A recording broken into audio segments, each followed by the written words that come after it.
Put it here. How are you? Good. Do you have pockets? Yeah, I have pockets.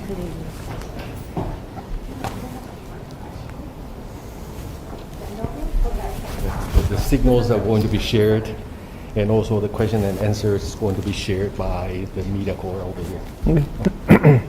So welcome. This is your first visit to Taiwan. You have just visited Japan and Korea, where you call at those nations' respective national defense ministries. So we wonder, you are also very concerned about Taiwan's security issues. Do you plan to visit the Ministry of National Defense during your stay in Taiwan? And you previously suggested that the United Nations, Taiwan, and the like-minded partners engage in security dialogue and conduct joint military exercise. However, Taiwan was still not invited to participate in the Ring of the Pacific exercise RIMPAC this year. What is your view on this?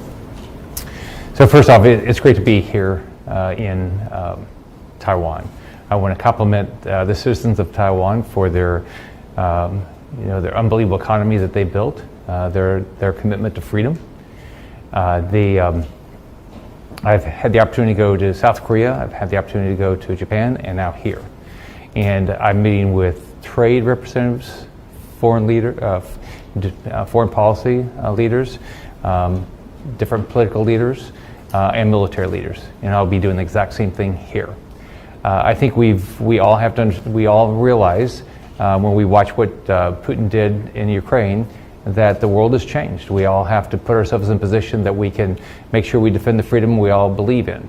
And I think it's important that while each of Taiwan, Japan, and South Korea care about their own security, that the United States and all freedom-loving countries across the world do everything we can to help. I do think it would be helpful if Taiwan participated in RIMPAC, and I hope that's what happens in the future, and all security exercises. If you look at, I think what Taiwan has to do, Japan has to do, South Korea has to do, they have to continue to build interoperability with those they think will work with them to defend their freedom. They've got to continue to do more drills to make sure they're ready in case Communist China does, or Russia or anyone else does the wrong thing.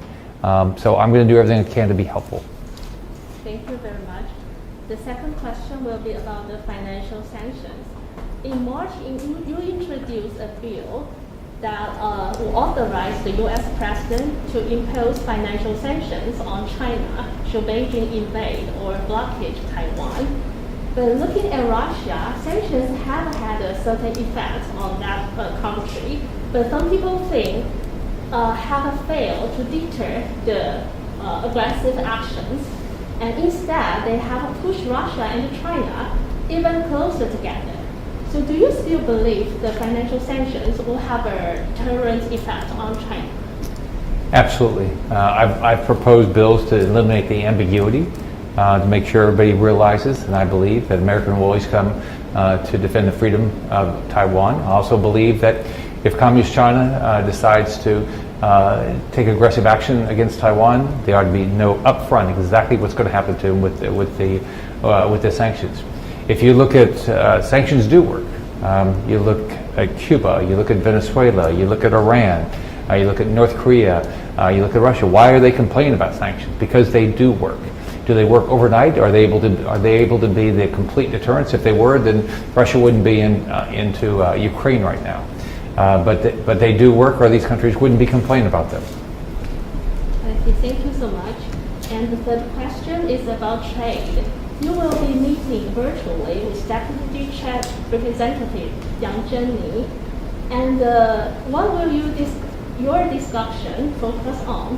Will you discuss the IPAF or United States and Taiwan BTA bilateral trade agreement? What are your views regarding the fact that the Biden administration did not include Taiwan among the initial IPAF partner countries and has not yet launched BTA negotiations with Taiwan? What concrete actions will you take to advance Taiwan-U.S. economic and trade relations? Well, part of my reason for being here is to continue to build up trade relations between the United States Taiwan and all freedom-loving countries. I'm a business person. Before I ran for governor of Florida, I had been in business all my life. Built the largest hospital company in the world, a variety of manufacturing companies. I believe in trade. It's got to be fair trade. But then people can find out what their natural abilities are in their countries through the talent of the people that live in their countries, or through the natural resources they have, that we can make it a better world for everybody to live in. I believe Taiwan has an unbelievable business climate. They've got some of the best companies in the world. They have a significant opportunity if they can make sure that they can participate in all markets, whether it's in the United States or any other democracy in the world. So I will do everything I can. I think it's always easier to do bilateral agreements than it is to do massive agreements. Just like when I was in business, I tried to do things with individual companies, not try to do massive agreements with a lot of different companies. But there's opportunities both ways, and so I hope to be helpful to the government of Taiwan, the citizens of Taiwan, the business of Taiwan, to help build their vibrant economy. Because when I know with a vibrant economy, they can invest in their military and defend their freedom even better. Thank you so much. I hope you enjoy your stay in Taiwan. Thank you. Thanks. Thank you. All right. Thank you very much. What I will do now is to take you to see the yard over here. Okay. This building was built by the Japanese about 102 years ago. And it was built at the same time as the presidential office. And we don't get anything like this anymore.